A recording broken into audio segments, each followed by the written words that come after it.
Hey, what's up, everybody? It's me, Danae, and I'm here with a message for you. Happy Sunday. It's October 13th. This is me making up for the fifth reading. Monday I wasn't here, Friday I wasn't here due to hair situations. And so this is me catching up to at least make good on 5 readings this week, because I've still been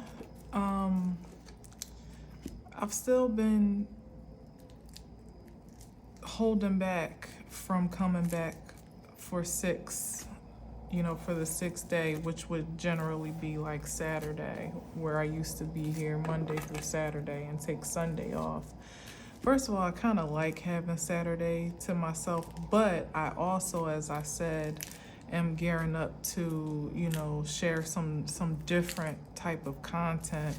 And I think I really want Saturday to be that day. So,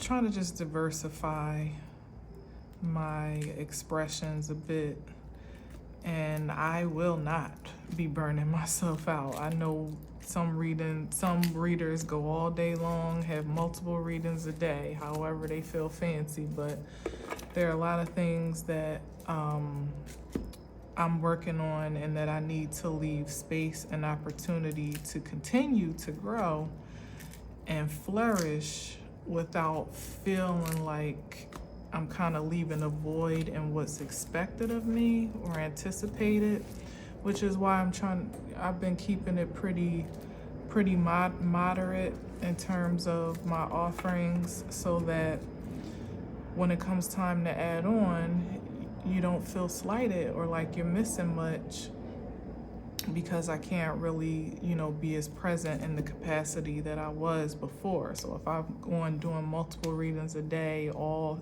7 days a week, I would absolutely probably need to pull back from that with all that I have in store to add on, and also to do elsewhere, even outside of YouTube. So, I'm working smart, not hard, as you can see. And I have no guilt whatsoever about it, but there's just my simple explanation if you were wondering why this week was a little bit strange anyway, because of my hair situations between myself and my son. But generally speaking, I'm not really too sure that you will see me on the weekends again until I'm releasing something new. All right, but in any event, I'm here today. I hope you're having a wonderful Sunday. I did. My son and I were out and about. It was a beautiful, beautiful day, and we enjoyed every minute of it that we were out. And I had all intentions of coming back and jumping on the table. And so here I am, and looking forward to see what we have today. So let's get into it. Oh, ain't this a bitch? The 10 of Swords, some type of betrayal, or a really bad ending. Like, there's really not a lot you can say about the 10 of Swords. It's not great. It's not great. Let's see what we got here. Wow. Could be a karmic ending.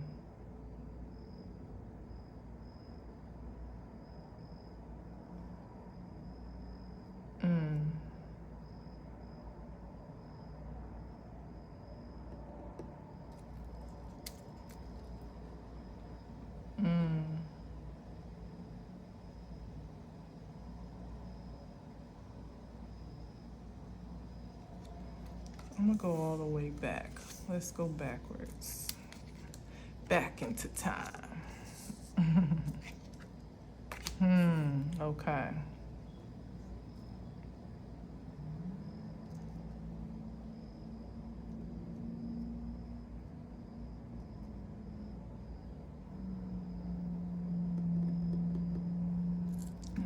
What's this here? Ooh, 3 of Wands. 5 of Swords. Yeah, this could have been some type of betrayal, but it looks like somebody didn't see it coming with the 7 of Cups, then the 5 of Swords, and the King of Pentacles. Like somebody could have got robbed.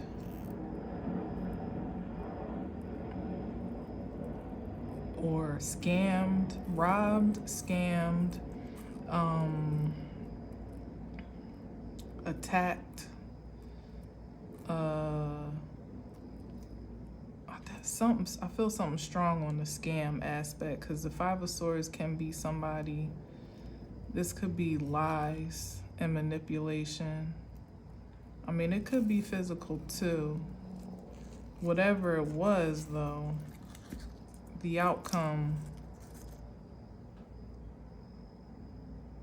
is the 10 of Swords, where, I mean, this could, but it feels like,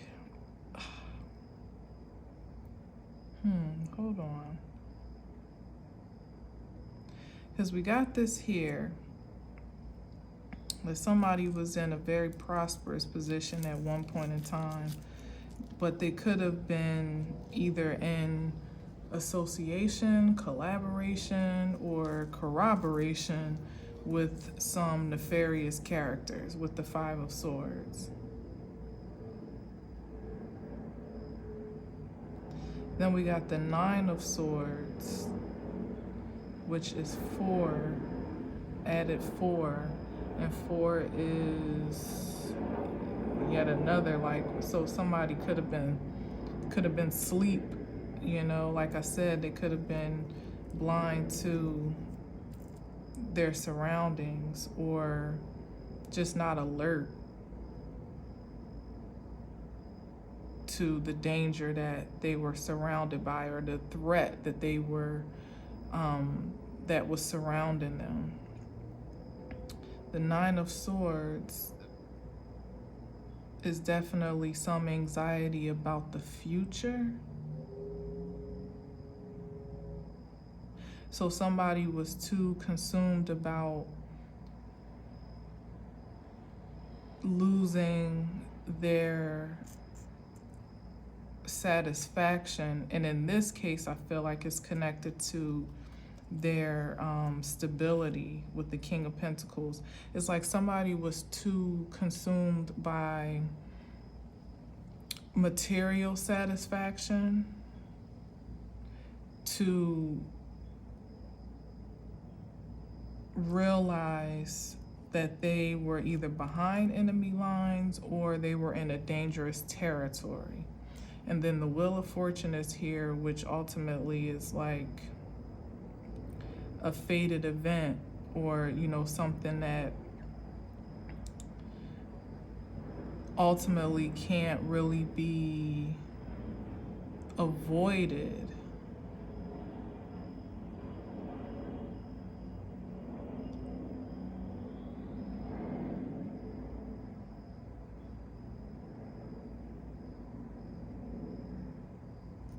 And then the Queen of Cups can't really be avoided. It's karmic. It's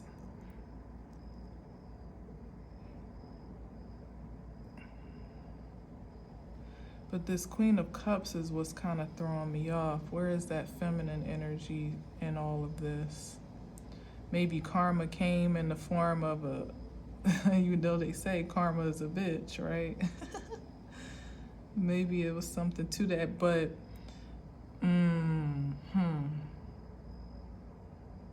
maybe the way that karma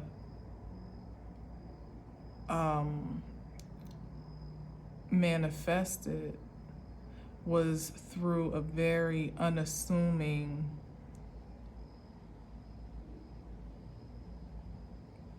energy, whether it be by a feminine force, by a lover, by a mother, the Queen of Cups could be, or a baby mother, a baby's mom, baby mama, however you want to say it. Definitely an object of affection. Okay, so this literally could be someone that could have been sleeping with the enemy with the 9 of Swords, but when they finally realized it, it was already too late. Damn. They were completely deluded about the true enemy in their territory, because a lot of times when the enemy is that close that they're literally sleeping next to you, it's really hard. Or it could even, like I said, it could be any of those energies that you consider to be non-threatening or even loving and caring. Your mom, your sister, your girlfriend, your child's mother, a crush, or someone that you thought had an affinity for you, or that you had an affinity for. That's what the Queen of Swords is. That's why I'm like, where is that? Why is that here? That's how unassuming it is, that it would be the last person you would think would stab you in the back. Theoretically. Now, we all know better now. But for this person, they felt pretty stable in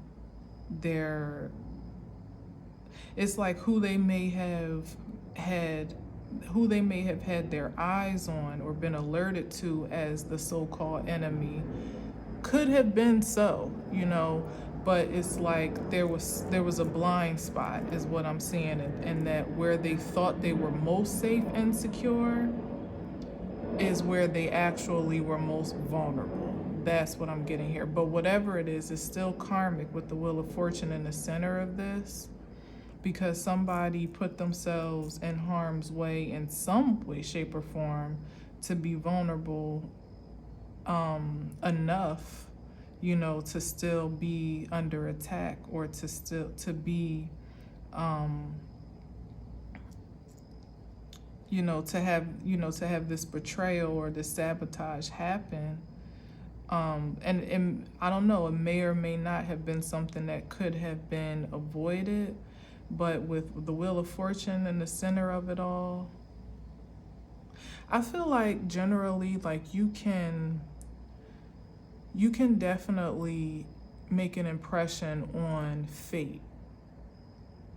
I feel like there is a destined and fated outcome that is idealized universally or by the divine, but by your own personal choices, you can either be in alignment in the highest frequency of that unfolding or that realization, or you can be more or less kind of working against it or working out of alignment or out of step, and there could even be an end result for those, for that track as well.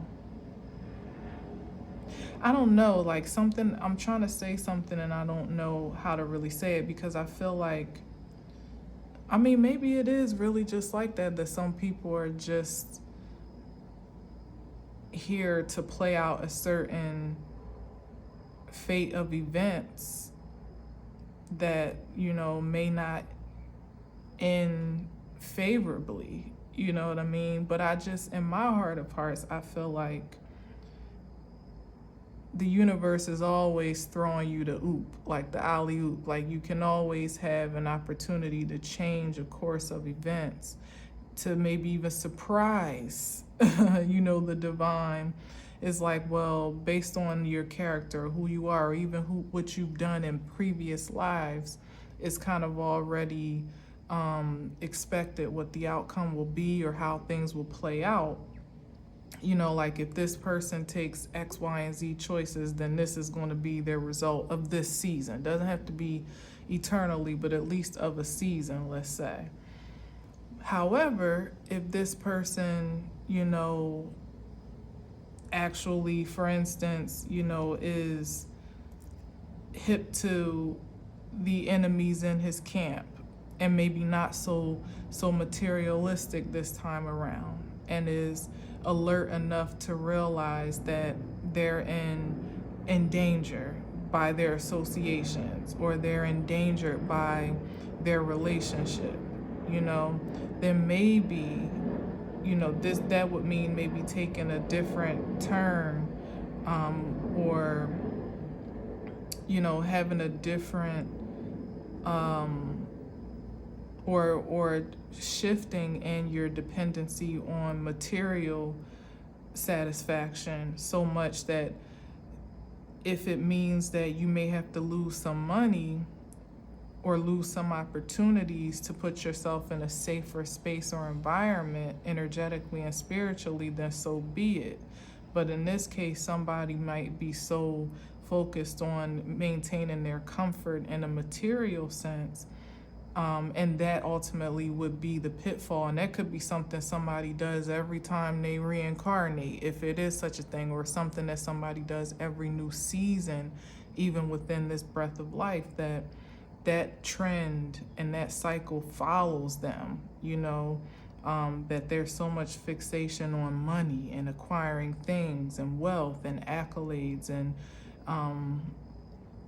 promotions or prestige and influence or positions, high positions or whatever, even acknowledgement to some degree with the King of Pentacles, like very material stuff, that every single time that they submit to this identity, the outcome more or less is the same. It may not be so dramatic as it is now, but it's always been the lesson, the reoccurring lesson.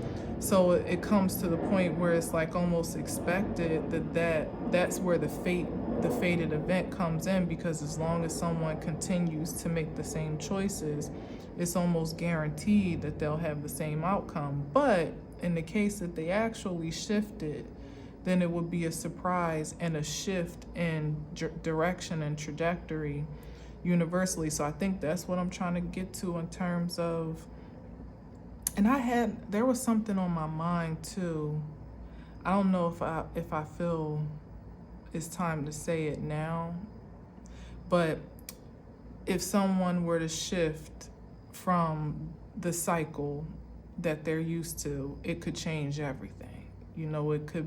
It could literally, this could be the stopping point of karmic return that would not end in being betrayed by someone close to you or someone you least expect, or being betrayed at all. You know what I mean? Because you would have seen the handwriting on the wall or seen the cycle that you were co-creating, if not all together creating, and you would make the choice to change directions, to change the result.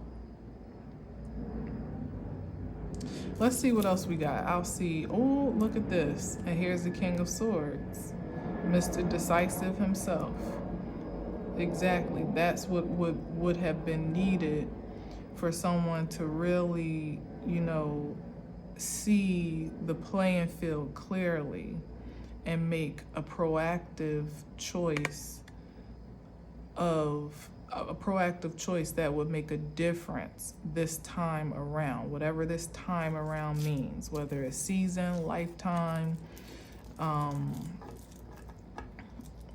don't know, circumstance, whatever time amounts to with this Wheel of Fortune here. It feels like something more universal and more broad. That's why I keep saying lifetime, because it doesn't seem as primitive as, what you just been doing since you were a kid. It feels like something like a cycle or a generational cycle of sorts that may follow someone lifetime after lifetime. And this was definitely a golden timeline, I would say, to make a big difference in how you move forward. But it definitely called for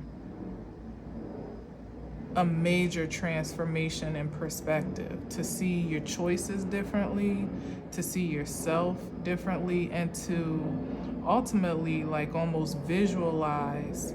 That's what I'm saying, something about like even surprising the divine, like to almost visualize an outcome that is even beyond the confines of what you've been more or less expected to create up until this point, like what you've been good for, up until now. I feel like let me keep going, but I might say more. Let's see.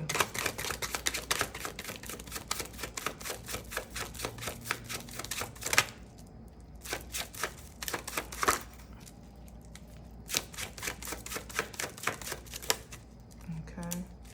Ooh, and Judgment. Wow.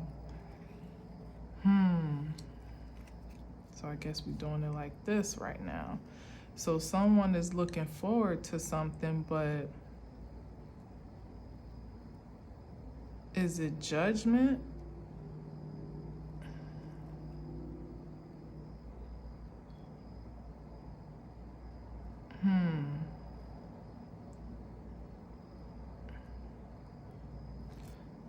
Let's see here.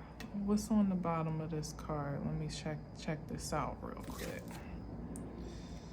The Knight of Swords, the Tower, oh no, the Ace of Cups, the Eight of Swords,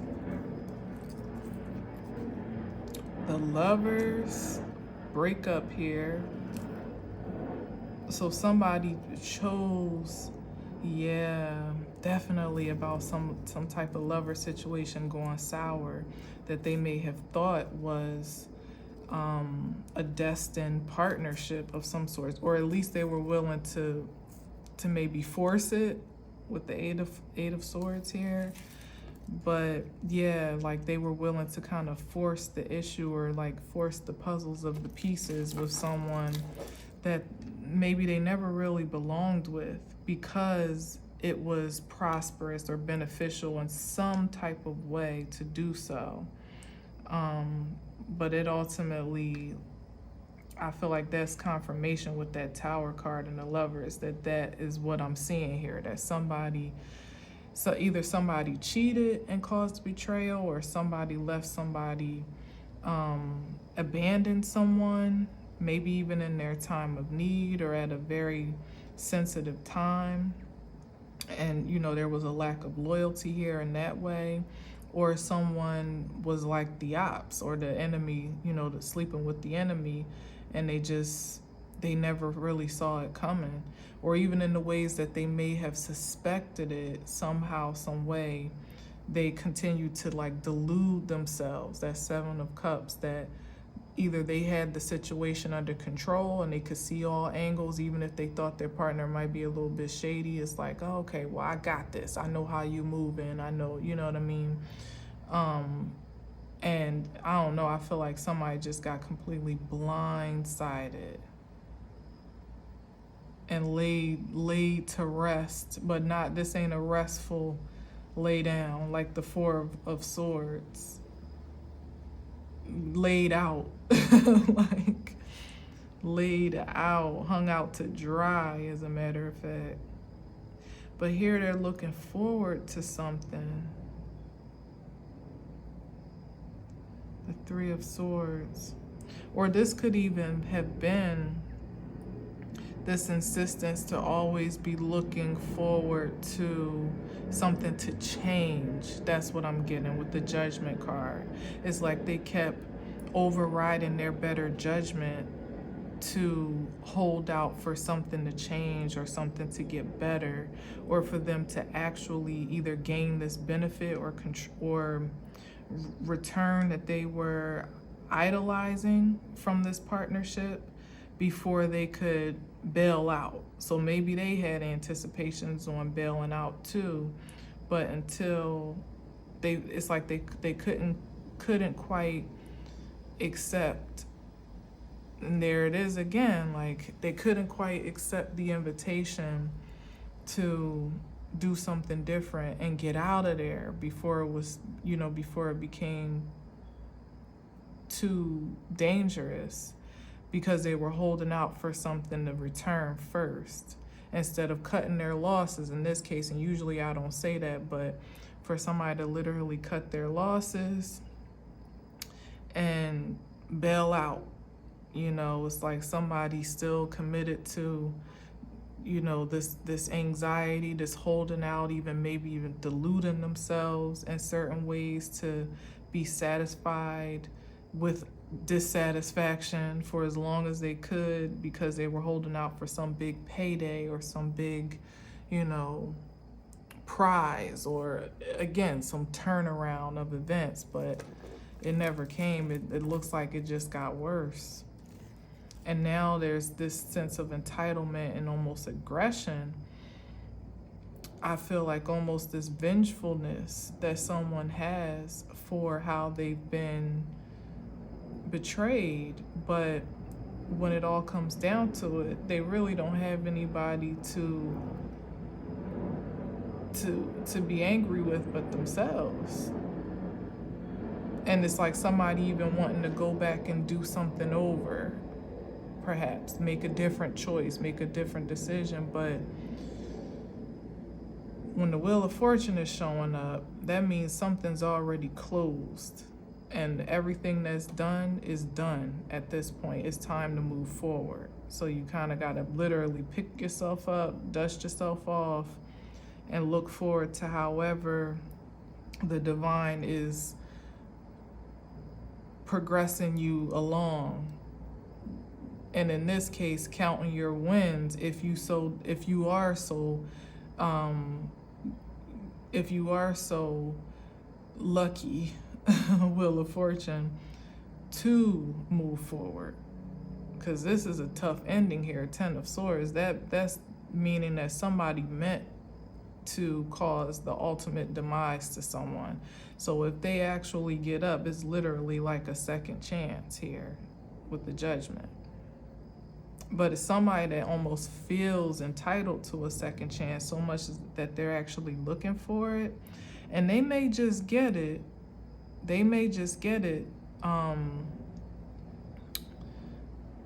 Luckily. But now what they do with it, it certainly won't be a matter of trying to have a redo from the past. The second chance is now about, you know, it's like a new season, a new cycle, you know. So whatever was lost from the cycle before, or the lifetime before, or whatever, is done, you know. And I feel like this lifetime may even be more unique than many, because I feel like there's a great deal of finality and closure and conclusions that are being established to lifetimes of repetitive energies, lifetimes of repetitive karmic cycles that people have just been. And this is what I was going to say, like this, I was kind of channeling this energy one day about how there's always there is an outcome that is idealized or even established, maybe even prophesied on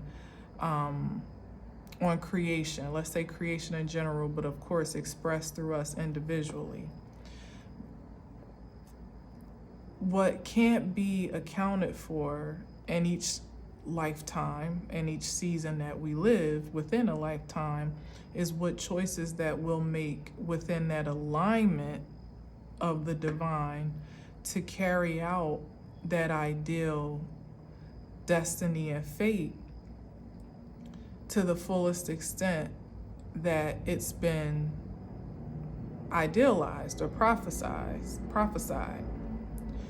And it's like you can regenerate time and time again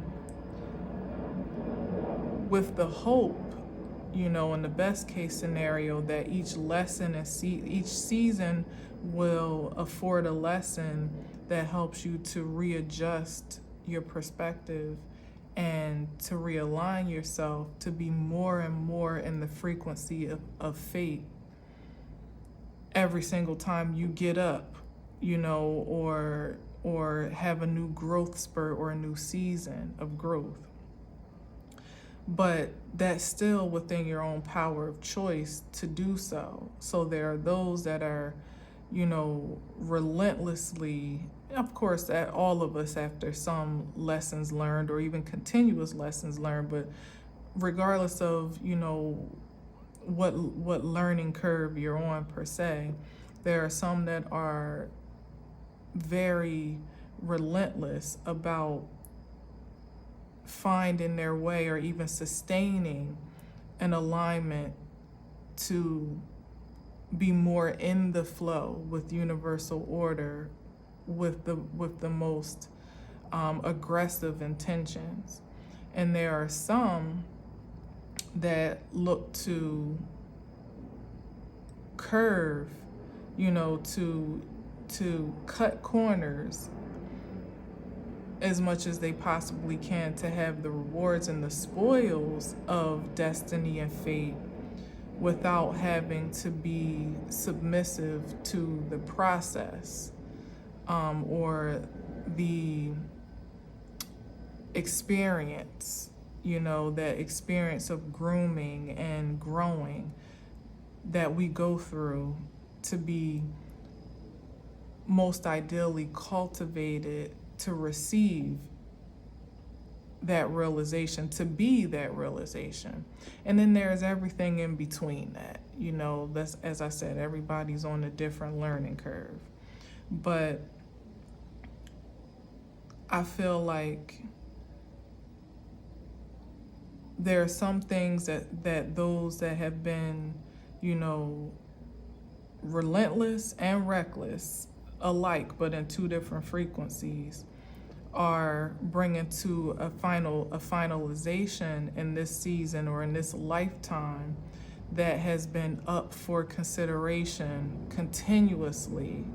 Like every lifetime per se, you're facing the same set of tests and trials, and some maybe have carried their lessons and their knowledge and wisdom from the past and applied it, effectively this time around, so that there's certain things that you just wouldn't have to relearn. Now, there have been interferences that have tried to, impress a retardation, so to speak, a unrighteous retardation of realizing this destiny and fate. That's another story. That's also being judged. And it's also on the spectrum of those that have been reckless. But for those that have carried their wisdom and knowledge forward in each new experience, they continue to grow and evolve and expand their consciousness, their creative abilities, their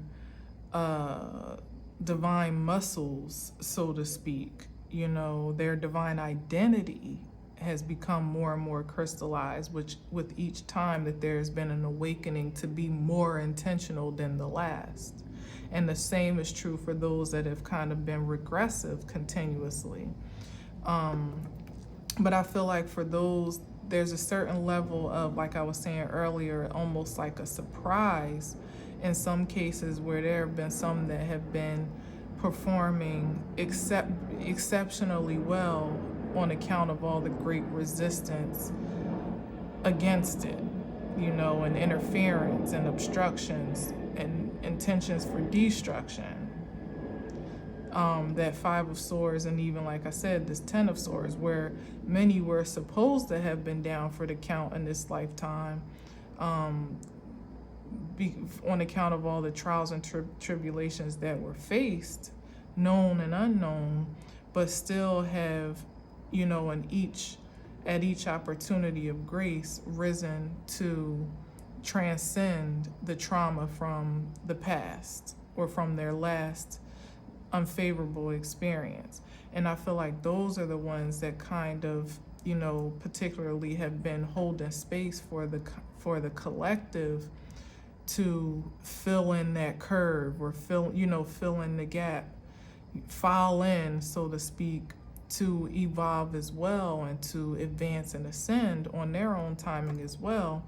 And that's the point of almost like surprise element for the divine that I'm speaking of, because it's never been an absolute guarantee on any given lifetime that someone would fulfill their purpose, let alone the prophecy that's been placed on their life in one breath span of life to the next. And considering that for a very long time, it's only really been more recycling, especially on account of more interference.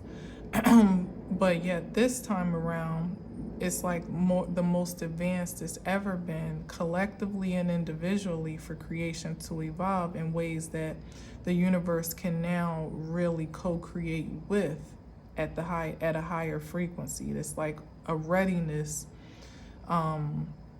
energetically, like, being a conduit for a type of energy that's so strong and powerful and empowering that you would have needed to like reach a certain level to embody it. Before that may not have been the case, and certainly not on the massive level that is shaping out to be now, again, on account of the few that have persevered to pioneer this realization against all odds. Now it's keeping the door open for more to step in, and the more that there are, the more the spirit can really fuse with creation to empower evolution on a track that it's always been destined to be on. But who knows?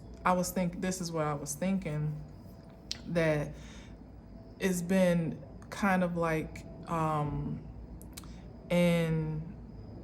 how can I say it? Like it's like all of creation almost holding its breath, because I feel like this particular lifetime, it's like if the type of traction that was made couldn't have been done so, it might have been detrimental for all of creation, not just to evolve, but not to regress even, or just be depleted overall because of the great contention between the dark and the light that has grown significantly, and almost the light being consumed, it seemed at sometimes.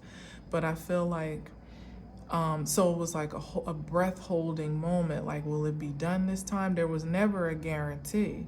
And it would have either been the work got done, because, for instance, I don't know if we have another lifetime before the darkness consumes or would have, because now it's a wrap, like it's done.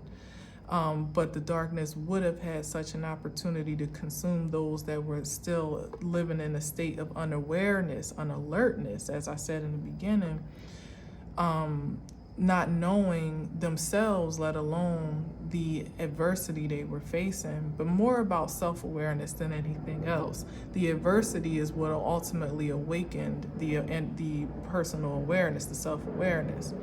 So if it wasn't for that awakening, we may not have had another lifetime, another go round, another go at it to see if, okay, well, we couldn't do it this time. Let's see if it would have happened on the next timeline. Things were getting so grim that we could have very well either regressed back into the point of, back into the dark ages completely, even those that, were evolved enough to hold that space, or destroyed one another, or have been destroyed. One way or another, it was like the clock was really ticking on this particular timeline to pull it together, because although, in the past there's always been, okay, well, we'll see how it happens next time, or the next, and there's been an evolving, there's been improvement, there's been ascendance, but it's been so crucial at this point that it's like by the time another timeline or lifetime came around, it may have already been too late.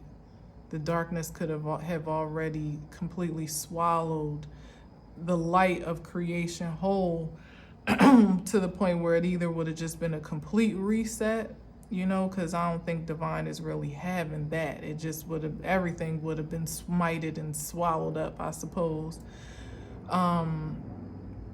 Yeah, I think that would have been the ultimate, the reset. But because the space has been held, you know, is why this second chance or this fresh, you know, cycle of regeneration is possible within this breath of life, and that this is actually the breath of life for many of us, that we will see prophecies fulfilled that were established perhaps since the beginning of time. Everything was on the line in this timeline. And that's on an individual level and on a collective scale, right? So what I'm saying about this person that wasn't really like getting it, you know, they were still repeating, it's like they may have almost taken for granted, you know, especially in the King of Swords energy, they may have been too smart for their own good, thinking, you know, maybe even subconsciously thinking, oh, I got time. Whatever I don't get done this time, I'll get done on the next. Or I got time this season to play around, do me, you know, explore, play the field, whatever, and I'll pick up where, you know, I'll pick it up in the next season, or primitively speaking, when I'm ready to settle down, or when I'm ready to stop playing games, or when I'm ready to cut the fat in my life, whatever. But it's just that time was not so, there was a certain point where time was of the essence. Time is of the essence. And someone didn't really respect that. And so the delay may have cost them, shoot, in this case, it could have cost them their life or a lifetime. And it could actually be the thing that has them, you know, stuck in a do-over moving forward, but it's not the type of do-over that they have been used to experiencing. You know, it's like somebody thinking they got the divine pegged on how it works and how they can, you know, get around it or beat the system or whatever. And it's like, no, this ain't that. This ain't like all the other times. It's something different about now. Six of Pentacles.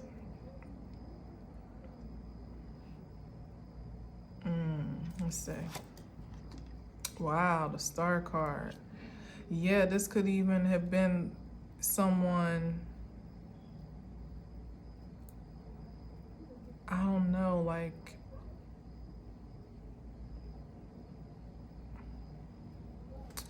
let's see what's on the bottom.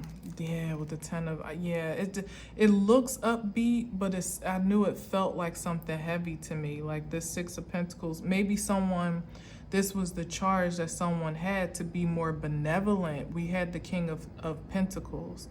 And this could have been someone that either may have been given of his time, his energy, his wealth, his talent, his gifts, his creativity in a way, again, that was not in alignment. And it may have yielded a result or a return. And here it is, again, thinking that you got time to readjust as you see fit. But it could have been that the last 10, 12, 20 years made all the difference as like a test, so to speak, to see what you would do with fortune and fame. You know, and it doesn't have to be like literal fame. It could just be some level of skill or notoriety or, you know, influence here with the Star card. But with the 6 of Pentacles, I was feeling like somebody that, you know, picks and chooses how they want to share or who they want to share with. And it's okay to be conservative for sure with yourself and your resources. But it felt like something, it felt more like withholding, even a little bit greedy or overindulgent. Like there were moments when someone could have been made more of an impact and impression on those that were maybe less fortunate than them in any way, shape, and form. And I don't know, it doesn't feel like they made that choice honorably. This gives the energy to somebody that would only be as benevolent as would make for a good public appearance, or add to their public persona. It's like the look of diplomacy and, charity. Somebody that would do a charity event or, do some type of giving back or something, but make sure the cameras are there. You know what I mean? And make sure it gets posted and publicized in some way, shape, or form. That's the type of energy I'm getting. So again, it's just really someone not having really evolved into their true divine identity without it being like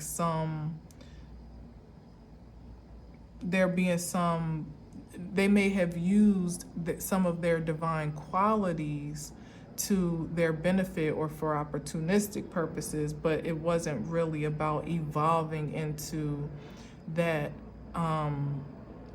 that expression organically, in which that case sometimes becoming your divine self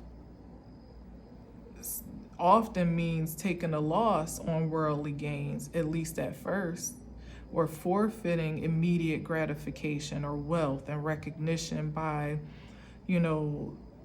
three-dimensional standards, for the purposes of healing this at a soul level first and foremost, and then growing and adding on to that reality. And it feels like somebody that wanted the spoils and the rewards first and was willing to, like, I'll come back for my soul later. I'll get that later. It'll be there when I get back. And all it is hardship now. Now someone may even realize what they are missing and what they need to return to. But like I said, it's more of an upheaval to get back to their organic selves now than it was when there was a grace for it, and the spirit was mercifully assisting. All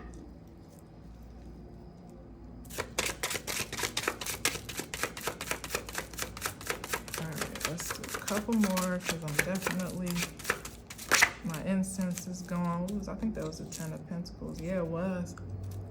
Fortune, inheritance, legacy, strength card. Yeah, this was the will and the perseverance here on the other side to have all of the desires of the heart in a pure sense. And here is what many were up against to do so. So it definitely wasn't easy. I'm not at all trying to is trivialize it the word? I don't know if that's the word, but I'm not trying to diminish the intensity of the challenge, but that's exactly why it was the challenge and why, there was so much riding on it and anticipated of it if it could truly be done, even by a faithful few, because it was never something that was considered to be easy. It would have taken a great deal of strength to live above the fray, above chaos, confusion, competition, above the conventions of society, maybe even outside of it, to be a little different, to maybe go without, to some degree or for some time, to be obstinate to what is palatable and what may even have been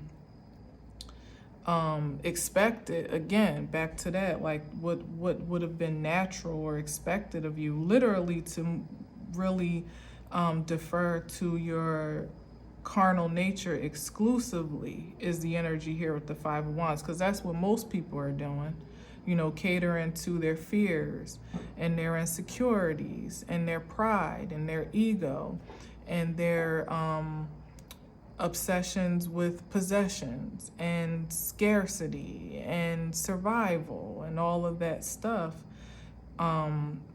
is what we're immediately bombarded with as human creatures, human beings. But to aspire to a higher mindset and a more spiritual, again, a true spiritual fulfillment, and the identity that precedes that, was the challenge.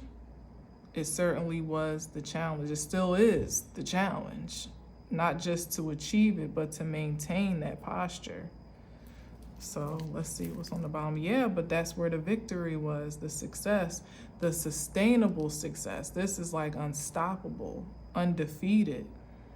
You know, like no matter how many times there may be an attempt on your life or an attempt to bring you down to size or to your knees, that's where you get the energy to keep getting back up again and being even more victorious, progressive, stronger than you were before. That's where it comes from, when you're aspiring to create this balance between spirit and flesh.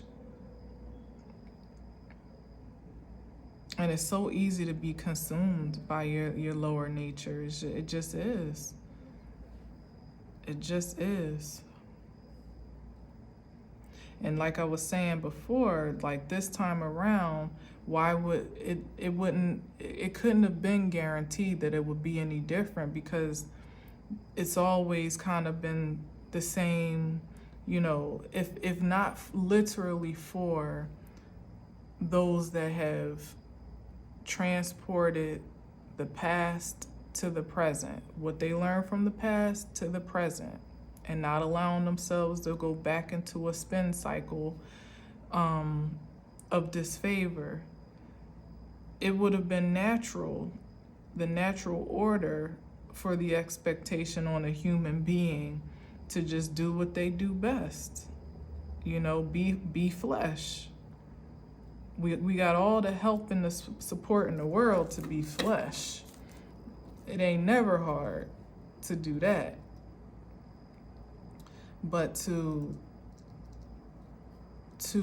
be intentional in your spirit expression, to cultivate it, to accept it first and foremost. Well, first be aware of it, then accept it, and to nurture it and protect it. Like all of that is the work. And it doesn't have a tangible reward at first. You don't even have a guarantee or sometimes affirmation or confirmation that you're even doing the right thing. You're kind of playing it by ear. Like, as a matter of fact, you feel like you're actually doing more wrong because of, you know, going against the fray, literally, with this Fool card moving against the Five of Wands, then you feel like you're doing anything right. Again, Seven of Wands, against the grain. But that's where the protection and security truly lies.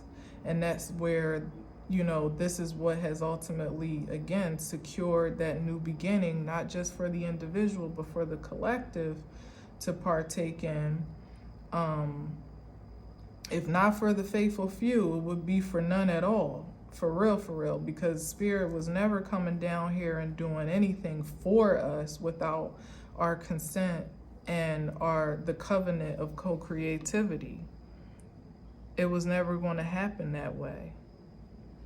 It was because of the awakenings that have been happening on an individual level to do everything that I just said. Become aware, accepting, nurturing, protective, all of that stuff is what ultimately has put us all on a trajectory to a brand new beginning with the Fool card, and something much more lighthearted, not just a recycling of the past where, you know, we get to play the same old game all over again. No, this is something fresh and new and light and optimistic. You know, the Fool card is the first card in the deck. It's a reset, but it's not like a reset of, you know, like smite all of creation off the face of the earth and reset building new ones. This is like energetically we get to reset into a more divine expression of life, perhaps that was always intended to be the experience, but for whatever it's worth, is brand new to us, you know, to be experiencing it in real time in these real bodies on this timeline in this dimension of, you know, like it's phenomenal. It's phenomenal. All right, let's see. Wow, Ace of Swords. Damn, that's crazy. And here's the new covenant, the new agreement, the new partnership, the new relationship between spirit and flesh, between the divine and creation. There it is. So we're in a new era of, a new age of truth, which we know that. We know it's the age of Aquarius. And that's the reason for, you know, so much intensity is on account of the great changes that are already underway. But what I'm saying is that there was never a guarantee. Just because the realm and the universe was on track to change doesn't mean that we would have been here to see it. You know, like the fact that we're still here to witness it and actually realize it, express it through our being. The Ten of Pentacles came up through our legacies, what we're establishing now through our seeds, and what gets to be passed down and passed on and lived on is the gift. And that may have always been the fate of universal order, particularly for this planet and for this realm. But it doesn't mean that our species of humanity was guaranteed to see it. So we are all quite blessed and highly favored to have, you know, the opportunity that we do,